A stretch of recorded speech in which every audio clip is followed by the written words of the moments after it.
müphem bir gül açar içi.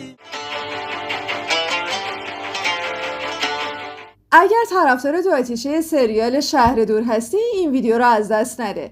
بازیگران اصلی این سریال در مورد نقشاشون چیزایی بسیار جالبی گفتن که فکر میکنم قبلا نشنیدی. همراه با تصاویر بسیار جذاب پشت صحنه با سلبی سودا همراه باشید.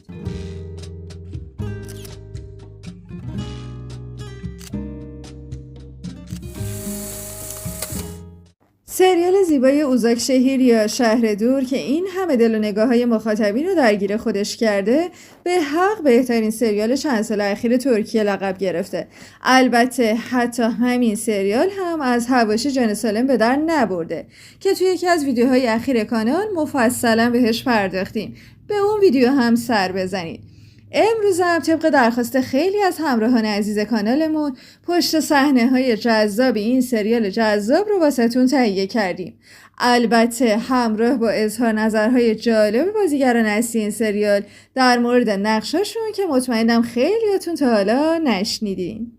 همچنان که داریم تصاویر زیبای پشت صحنه سریال شهر دور رو میبینیم، بشنویم از صحبت‌های جالب نقش اصلی و درخشان سریال یعنی اوزان آکبابا در مورد کاراکترش یعنی جیهان آلبورا. یه پروژه منتظرمه که خیلی روم تاثیر گذاشته. امیدوارم روی تماشاچی‌ها هم همین اثر رو بذاره، چون توسط یه نویسنده خیلی قدرتمند نوشته شده. یه تیم قوی داره و بازیگرهای قدرتمندی هم توش هستن. اینکه توی ماردین فیلم برداری میشه خیلی بهم حس خوبی میده، چون من واقعا اینجا رو دوست دارم. همونطور که میگن شهر باستانی واقعا هم همینه. خاک و سنگش واقعا ارزشمنده. یه سرزمین خیلی خاصه. جیهان آلبورا یه شخصیتی که خیلی فکر میکنه و ترجیح میده با احتیاط قدم برداره. واسه همین خیلی حساب شده عمل میکنه. قبل از اینکه برنامه‌ای بچینه خیلی زیاد بهش فکر میکنه و بعد بر اساس اون جلو میره. ولی البته وقتی لازم باشه میتونه تند برخورد بکنه یا حتی رفتار تندتری نشون بده. یه شخصیتی داره که راحت نمیشه بهش نزدیک شد یا ازش چیزی کشید بیرون. خب اون بچه همین خاکه، اینجا به دنیا اومده و اینجا بزرگ شده. با سنت‌ها و آداب و رسوم اینجا بزرگ شده. پس شاید دوستی باهاش راحت نباشه. اما من فکر میکنم که زندگی زیر سایه اون برای همه آسون تره، چون یه رهبر واقعیه. من جیهان رو دوست دارم. واقعا. Uzak Şehir dizisi eğlenceli kamera arkası görüntüleri. Sinem Ünsal set öncesi hazırlıkları. Tabii ki bu toprakların çocuğu burada doğmuş, büyümüş. Buranın geleneklerini, göreneklerini benimsemiş bir insan. O yüzden onunla arkadaşlık etmek zor olabilir ama... Sarılmayı en sevdiğin kişi kim? Sen tabii ki. Setin en güzel kızı kim? Ben. Dizinin minik oyuncusu Kuzey, setin en sevileni.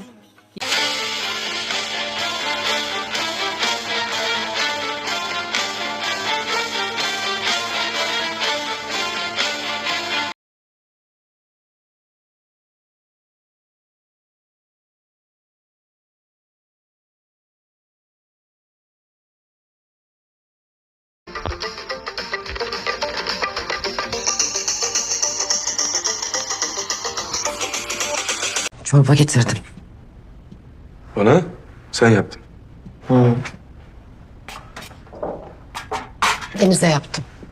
حالا اظهار نظرهای جالب دیگر بازیگر اصلی و جذاب این سریال یعنی سینم اونسال در مورد کاراکترش آلیا آلبورا. رسوندن مفهوم آلیا خیلی سخته، چون یه زن چند بعدیه.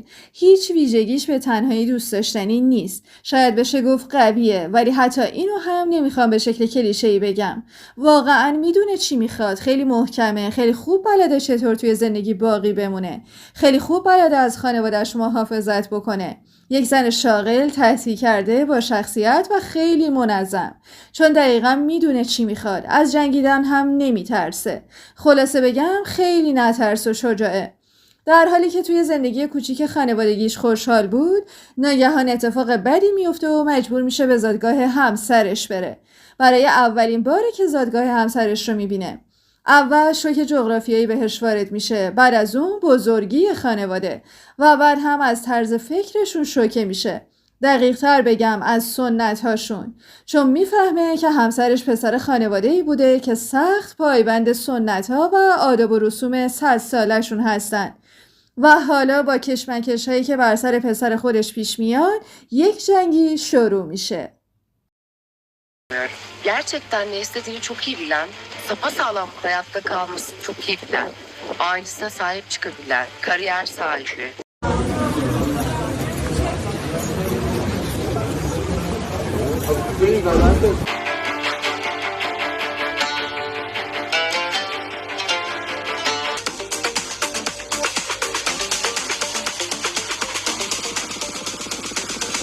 Büyüklüğü şokuna uğruyor ve daha sonra da onların zihniyetinin şokuna uğruyor. Daha doğrusu geleneklerin. Çünkü geleneklerine ve kendi yüzyıllardır süregelen tüm adetlerine sıkı sıkıya tutulan bir ailenin oğluymuş. و اما یکی دیگه از ستونهای اصلی این سریال نقش مادر خانواده صداکات آلبورا با بازی زیبای گونجا جیلاسون. بشنویم از گونجا که چیا در مورد صداکات میگه. ما داریم یه داستان خیلی مهم رو براتون آماده میکنیم. یه فرد خیلی مهم وارد یه شهر دور میشه و با یه خانواده خیلی مهم مواجه میشه. داریم از خانواده بودن، یکی شدن، با هم بودن و هزینه هایی که برای این با هم بودن باید پرداخت کرد صحبت میکنیم. اینکه در قبال هزینه هایی که داده شده چیزی گفت یا گرفت. صداکات آلبورا مادر خانواده است. یکی از مهمترین ستونهای اون خونه. مثل سنگی که پایه خونه هاست. همه چیز با حضور اون محکم تره. صداکات خودش رو توی یه موقعیت خیلی خاص قرار داده. کارهایی که کرده خیلی مهمن. شخصیت مادریش متفاوته، جالبه و خیلی قدرتمنده. من عاشق صداکات شدم. بعضی وقتا اعتراف میکنم که اذیتم میکنه، ولی در کل زن فوق‌العاده‌ایه. مطمئنم همتون عاشق صداکات میشین. اون مادر همه ماست. Sizin için çok önemli bir hikayeyi daha hazırlıyoruz. Uzak şehir. Biliyorum çünkü.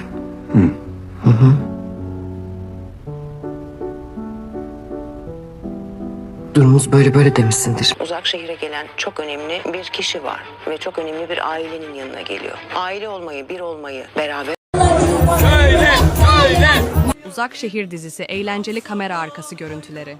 Sinem Ünsal set öncesi hazırlıkları. Sarılmayı en sevdiğin kişi kim?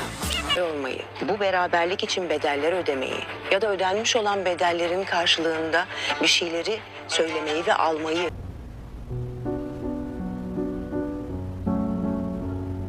Başka türlüsü mümkün mü zaten? En sevileni, Yasak Elma'nın Halit Can'ı bebek oyuncumuz büyüdü. Uzak Şehir'in Deniz'i oldu. Diziyi takip ediyor musunuz? En sevdiğiniz oyuncu hangisi?